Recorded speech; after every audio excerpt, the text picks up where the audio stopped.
La película trata sobre el juicio de un homicidio, donde 12 hombres deliberan sobre el futuro de un muchacho, dictaminando si éste es culpable o inocente sobre la muerte de su padre. Si hay alguna duda razonable, se emitirá un veredicto de no culpable, y si éste es culpable, será condenado a muerte.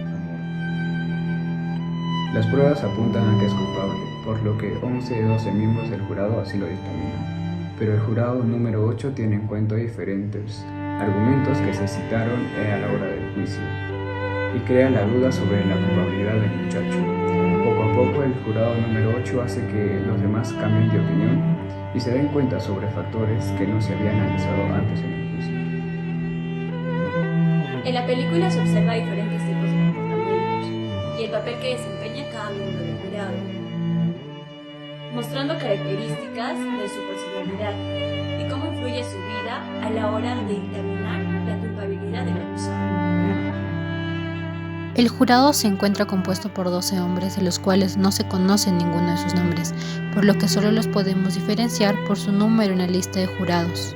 El presidente en su día a día es el ayudante del primer entrenador del equipo de fútbol americano de una escuela superior. Un trabajador de un banco con poca estatura y tímido con poca presencia. Un hombre que cree tener la razón en todo lo que piensa y argumenta, pero que se hace valer por encima del resto con el uso de la fuerza, es irascible y en el fondo solo es una víctima de sus propios actos. Corredor de la bolsa, meticuloso y calculador en todos sus movimientos. Un trabajador promedio que ha sabido rehacer su vida al lograr salir de un barrio conflictivo. Un pintor de casas con un profundo respeto por la gente mayor. Un vendedor bromista al que solo le importa terminar rápido el proceso porque tiene pagadas unas entradas para un partido de béisbol. Un arquitecto y desde el principio el único personaje que se preocupa por estudiar bien el caso e intentar deducir si la acusación es tan clara y evidente como se cree. Un jubilado con muchos años de experiencia en la vida, pero que su estado de salud le impide imponerse durante el proceso. Un viejo arrogante y charlatán con claras inclinaciones y prejuicios contra el acusado por su procedencia y estatus social. Un relojero con origen europeo que comienza la historia de forma tímida y con poca presencia, al igual que el número 2. Un publicista con carisma que sabe muy bien cómo tratar a la gente para caer simpático, pero que en el fondo no es más que una fachada.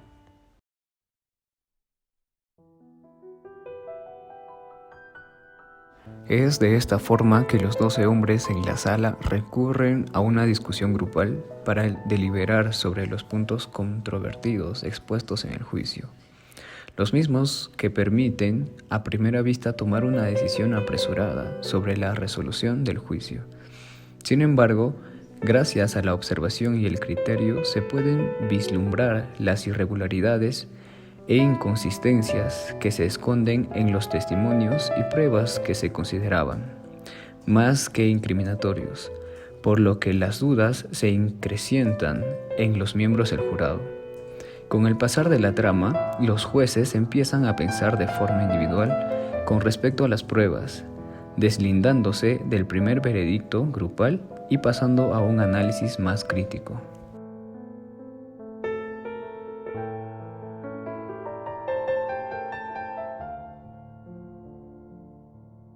Describen a la navaja como una muy singular, única en su tipo por lo llamativa que luce. Los jueces a favor de la culpabilidad del joven sostienen que no es válido un supuesto escenario en el que la navaja le pertenezca a otra persona, pues era muy bien sabido por los allegados del acusado que esa navaja era de él, además de las habilidades que demostraba al usarla. ¿Y cómo no pensar así? Los bajos barrios donde se suscitan los hechos está plagado de delincuencia e inseguridad ciudadana. Este es el ambiente en el que este chico se crió, por lo que existe un precedente para pensar que pueda ser culpable de las acusaciones contra él.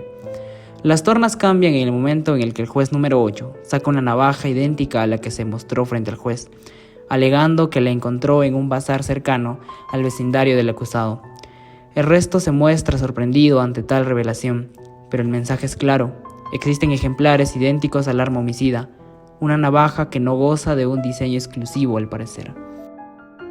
El testimonio del anciano muestra al hijo de la víctima como el principal sospechoso, pues horas antes del homicidio escuchó una pelea acalorada entre ambos. Además de ello, estaba despierto cuando acontecieron los hechos, por lo que dice haber visto haber bajado el muchacho por las escaleras a toda prisa.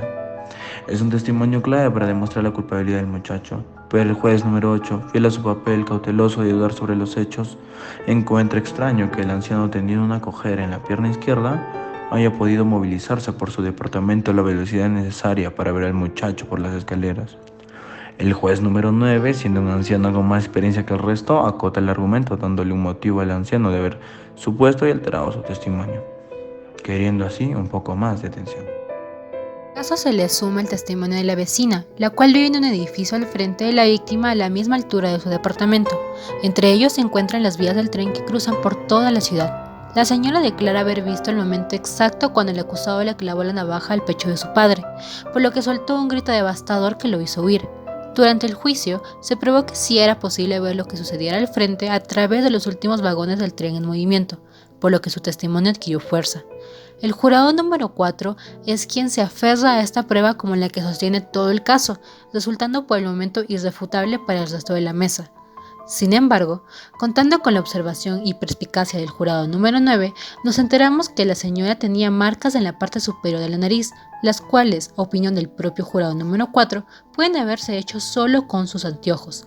Siendo esto así, la precisión de la vista del testigo queda en duda, por lo que no puede determinarse con exactitud si en realidad vio al muchacho o si fue otra persona. Resulta extraño que una persona que dice haber estado en un lugar no recuerda ciertos detalles simples, que puede probar que sí estuvo ahí. Eso pasó con el acusado, quien dice haber ido al cine esa noche después de la pelea con su padre, pero no recuerda el título, ni los actores, ni la trama. Además, nadie en el lugar recuerda haberlo visto. El hecho que haya vuelto unas horas después a la escena del crimen no hizo más que implantar la duda de su coartada en los jueces. Estos fueron muy rigurosos al evaluar esta prueba, pues no se puede obviar lo extraño que resulta para otros. Pese a ello, tampoco se puede obviar que tal declaración se haya debido a los nervios del momento, pues una persona bajo estrés tiende a olvidar detalles que resultan fáciles de recordar bajo otras circunstancias. Además de ello, ¿para qué volvería a la escena del crimen si él fue quien cometió el crimen? El autor sabía que lo había visto por el grito que escuchó antes, por lo que resulta una conducta bastante tonta de su parte regresar al departamento. Mientras nos envolvemos en la trama de la película, el primer conflicto que identificamos es la no unanimidad de los jueces con respecto al veredicto del caso, culpable o no culpable.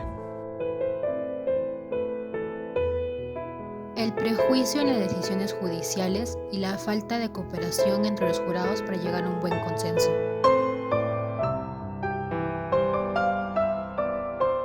El jurado número 8 no está seguro de que el acusado sea culpable y poco a poco va convenciendo al resto del jurado, no de que sea inocente, sino de que tiene dudas razonables de que pueda o no pueda ser culpable.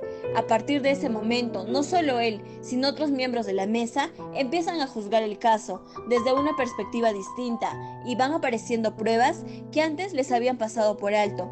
Al final, los 12 hombres sin piedad determinan que es inocente, aunque no están seguros de ello. Tienen dudas razonables de que cometiera el crimen.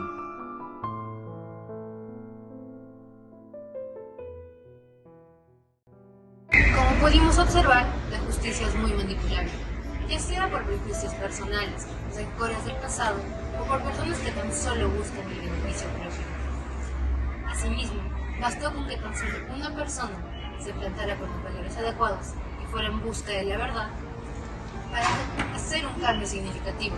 Y es que es así, los cambios significativos empiezan por pequeñas acciones, como nos demostró la mesa de jurados, que pudieron salvar la vida inocente y demostrar que la justicia no está perdida.